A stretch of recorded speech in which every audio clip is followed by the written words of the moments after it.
নমস্কার বন্ধুরা, আপনাদেরকে একটা ভিডিও দেখাচ্ছি, আপনারা আগে দেখুন, তারপরে আমি বাকিটা বলছি। আপনি কোন ওয়ালেট থেকে দিয়েছেন দেখান। এটা হচ্ছে আমার ডিটেইলস। ঠিক আছে, এখন দেখুন দাদা, ইউপিআই পেড পে করেছে। 110 টাকা পেড তো না না দাদা, দাঁড়ান। রিসিপ্ট আমি দিচ্ছি। হ্যাঁ, রিসিপ্টটা দেখান। দাদা এইগুলো পুরো ফ্রড হচ্ছে, আপনি দেখে নিন নিজে। জুম করব। হ্যাঁ, ইনড্রাইভ দেখো, এটা ইনভয়েস আছে। কোম্পানি নিজে বলছে কি পেমেন্ট করেনি। এটা কি আছে দেখো। ঠিক আছে, আমি দেখিয়ে দিচ্ছি আপনাকে। জুম করব। হ্যাঁ, জুম করো রেখে। হ্যাঁ, জুম করো, দেখো 110 টাকা।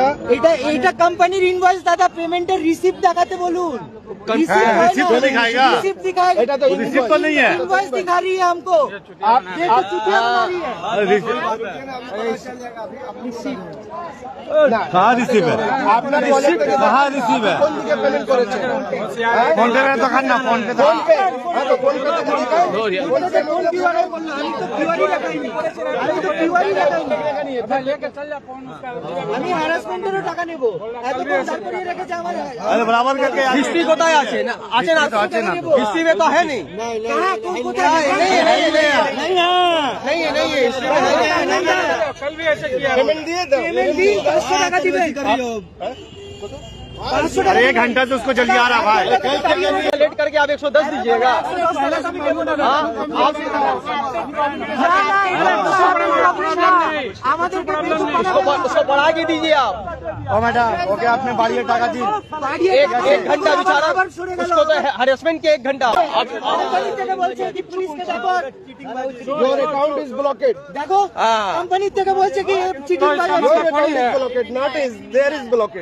Your account is blocked. আমি কতটা দেবো আমি আমাকে 300 টাকা দিন, আপনি আমার 139 আপনি डबल फेयर देवे আপনার 139 है, 100 नंबर डायल करूँ आपने। आपने 100 नंबर डायल नहीं किया। আচ্ছা, আপনার অ্যাকাউন্টটা ব্লক করলো কেন দিদি? আপনার অ্যাকাউন্টটা ব্লক করলো নিশ্চয়ই কিছু ফ্রড করেছেন বলে। তো যারা ঘটনাটা বুঝতে পারলেন না তাদেরকে আমি বুঝিয়ে বলছি।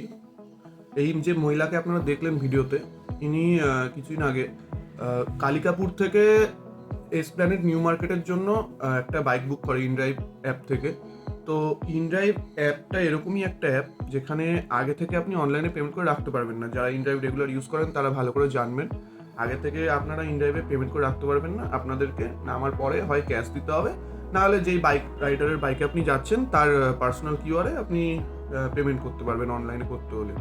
কিন্তু এই মহিলা যখনই নিউ মার্কেটে পৌঁছে গেছে, পৌঁছানোর পর বাইক ড্রাইভারকে টাকা না দিয়ে ওখান থেকে চলে যাওয়ার চেষ্টা করছিল। যখন বাইক ড্রাইভার তাকে আটকানোর চেষ্টা করে, তখন সে বলে যে আমি অলরেডি পেমেন্ট করে রেখেছি, আমি কোনো টাকা দেবো না। তো এইটা নিয়ে একটা প্রচুর কেওয়াস হয়ে যায়, ওখানে প্রচুর ভিড় হয়ে যায়। তখন লোকজন যখন ভিড় করে মহিলাটাকে ঘিরে ধরে, তখন প্রথমে তো সবাই ভাবছিল যে বাইক ড্রাইভারটারই দোষ হবে, কারণ একটা মহিলার সাথে এরকম ঝামেলা করছে, যাই হচ্ছে। কিন্তু যখন সবাই ব্যাপারটা বুঝতে পারে, যখন বলে ওনাকে ঠিক আছে আপনি ডিটেলস দেখান, উনি যখন বলছে যে আমি পেমেন্ট করে দিয়েছি, তখন যখন ওনাকে দেখাতে বলে, উনি ইনড্রাইভের অ্যাপ থেকে গিয়ে ওখানে ইনভয়েসটা দেখাচ্ছে। ইনভয়েস হচ্ছে, আমি আপনাদেরকে বলছি, যারা ইনড্রাইভ চালায় তারা ভালো করে জানে যে ইনড্রাইভে সব কিছু অটোমেটিক হয়। মিনস ধরুন ড্রাইভার যখন কাস্টমারের লোকেশনে পৌঁছে যায়, অ্যারাইভটাও অটোমেটিক হয়ে যায়। আবার যখন ওখান থেকে প্যাসেঞ্জারকে নিয়ে বেরিয়ে যায়, তখনও ওখান থেকে রাইডটা অটোমেটিক স্টার্ট হয়ে যায়, কোনো ওটিপিও লাগে না। আর লোকেশনে পৌঁছে যাওয়ার পর, ড্রপ লোকেশনে পৌঁছে যাওয়ার পর রাইডটা কমপ্লিটও হয়ে যায় অটোমেটিক। তো এই ছেলেটার ক্ষেত্রেও তাই হয়েছে। ওর যখন লোকেশনে পৌঁছে গেছে, ওর রাইড ওখানে গিয়ে যাওয়ার পর কমপ্লিট হয়ে গেছে, যার জন্য ওনার ফোনে দেখিয়ে দিয়েছে যে রাইড কমপ্লিট। তো উনি হয়তো সেটার একটা সুযোগের সদ্ব্যবহার করার চেষ্টা করেছিল। মাত্র 110 টাকা ভাড়া বাঁচানোর জন্য এটা কেন এরকম করে আমি তো বুঝতে পারি না। তো তখন সে কন্টিনিউ ওখানে তর্ক করতে থাকে যে আমার পেমেন্ট হয়ে গেছে। উনি রিসিপ্ট দেখাচ্ছে, যখন সবাই চেপে ধরেছে যে আপনি রিসিপ্ট না, আপনি পেমেন্ট করেছেন কোন অ্যাপ থেকে সেইটা দেখাতে, উনি বলে ফোনপে অ্যাপ থেকে দেখিয়েছি। তো যখন ফোনপে অ্যাপটা খুলে দেখাতে বলা হয়, তখন উনি কিছু রেজাল্টটা দেখাতে পারে না ওখানে, কারণ উনি পেমেন্ট করেইনি।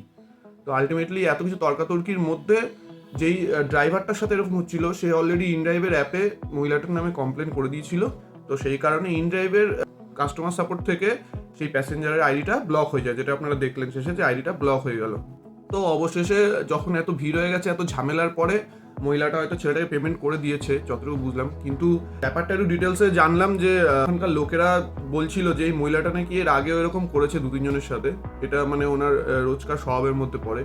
তো আমি এটাই বলতে চাই যে কি লাভ পায় মানুষে 100-150 টাকা বাঁচিয়ে একটা মানুষকে এরকমভাবে হ্যারাসমেন্ট করে, কোনো এটার তো মানে কোনো লজিক তো আমি খুঁজে পাচ্ছি না। কারণ আপনারা 100-150 টাকা বাঁচানোর জন্য একটা মানুষকে 1-1.5 ঘন্টা রাস্তায় হ্যারাসমেন্ট করছেন, আর সেই ছেলেটা সারা দিন খাটনি করছে তার সংসারে কিছু টাকা উপার্জন করে নিয়ে যাওয়ার জন্য।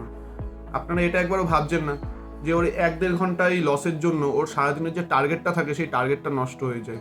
তো যেসব বাইক ট্যাক্সি চালক ভাইরা আমার এই ভিডিওটা দেখছো, তাদেরকে এটাই রিকোয়েস্ট যে চিনে রাখো ভালো করে এই মহিলাটাকে। নেক্সট টাইম বুক করলে এনার বুকিং কেউ ধরো না, আর যদি বুকিং ধরে ফেলো বুঝতে না পারো, তাহলে লোকেশনে গিয়ে যদি ওনাকে দেখো যে এই মহিলা বুক করেছে, অবশ্যই ভাড়াটা দায়িত্ব করে নিজেরা নিয়ে নিও, কারণ এইরকমভাবে হ্যারাসমেন্ট করার অধিকার কেউ কাউকে দেয়নি।